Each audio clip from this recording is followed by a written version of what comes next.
Men det som ta vaknar ut der, varst du.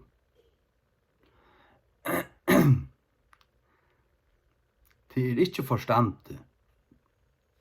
Ikke til forstandes vevor. Vi til at Bibelen andlig år. Andlig år. Og det endefødda menneska anden og der, som livande gjørdur. Tøy det de andlige årene som skulle tala til tøyn anda. Og ta tøyn ande vaknar fyrir tøymen årene. Så det ande til anda. Andlig år til anda. Ikke det? Det vil de tro. Det vil de så bare tro. Ja.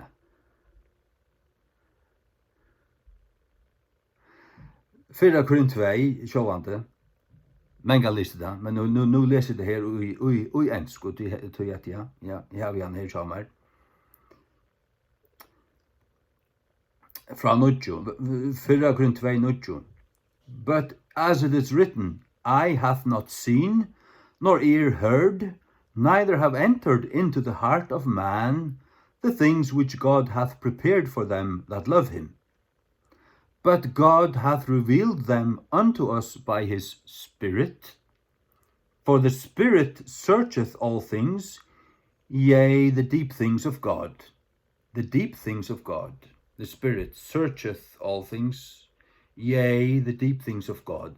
For what man knoweth the things of a man, save the spirit of a man which is in him? Even so the things of God knoweth no man, but the Spirit of God. Now we have received not the spirit of the world, but the Spirit which is of God, that we might know the things that are freely given to us of God. Which things also we speak, not in the words which man's wisdom teacheth, til etter høttenon, manna wisdomur, lærer, but which the Holy Ghost teacheth, Høylig anden lærer, comparing spiritual things with spiritual. Ja, halleluja. Og Jesus og Johannes 6, vers 33.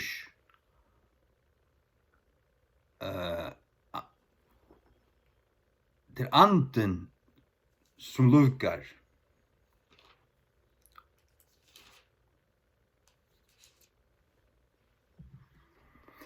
Johannes 6, 33. It is the Spirit that quickeneth, the flesh profiteth nothing.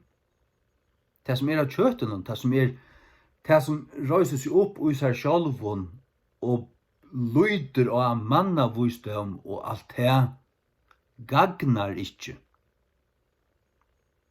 Det anden som gagnar.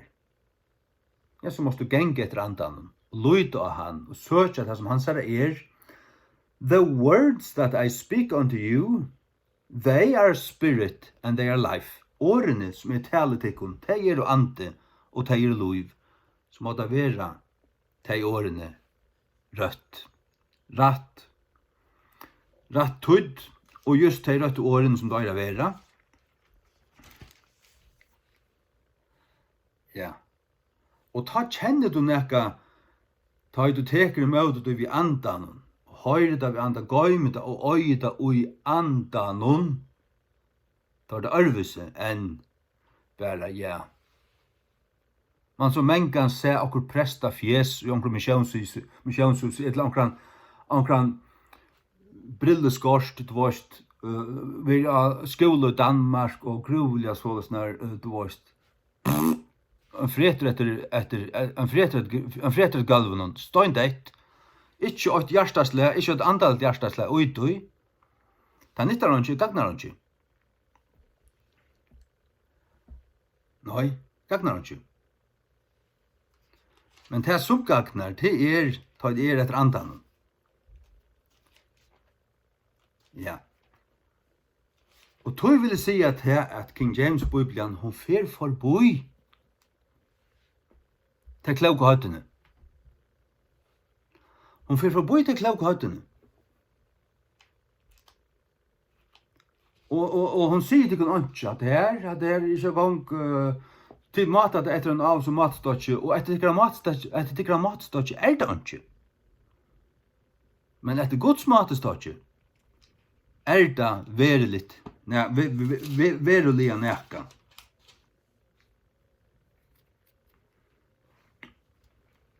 Fyra Korint 8,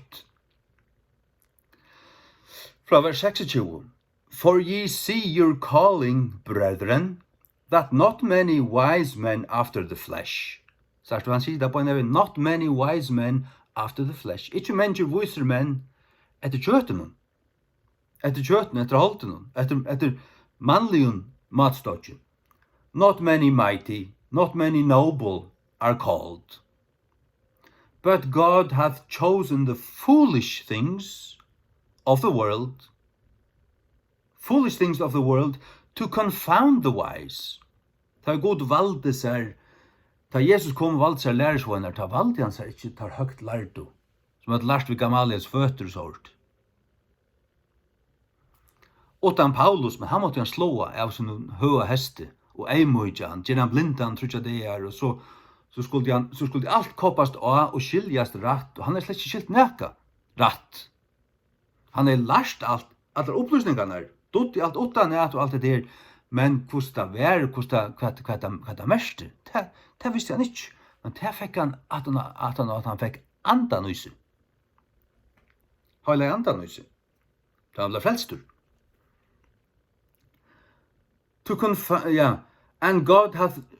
But God hath chosen the foolish things of the world to confound the wise, and God hath chosen the weak things of the world to confound the things which are mighty. And base things, base til lavluter of the world, and things which are despised, og luter som vanvirder. Hath God chosen, yea, and things which are not, to bring to naught things that are. Ting som åndsje, for å føre til åndsjes ting som nekka, vi manneeion, for å lakka alt. Men ta i du, som jeg sier, ta i anden letter åri oppfyrdar, just som det og du får ta skilja det. Sagt du, baugen innsikla.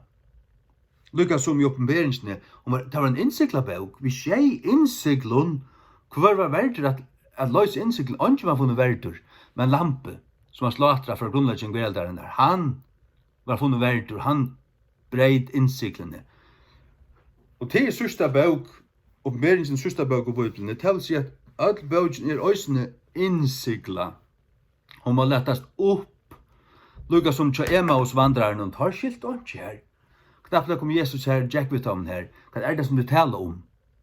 Og tar sier hva det taler om Jesus av Nazaret, som vi til han skulle utfria falskje, og nå han krossfester, nå langt på trutje det så han døy. Og tykker søyne av hjärsta, skilja skriften her. Visste, skilja det ikke at Kristus åtja loja alt detta, og så fer inn i dördsynna, og så byrja han fra Moses og Adam profeten og oppleta om skriften her. Gav dem ratta sammanheng og ratta skil atøy. Det så sammanheng utøy, men òsne kvært skriften? Hver bauk skriften? Hva det røtte årene? Til King James Bibelen. 100%. I Jesu navnet. Amen.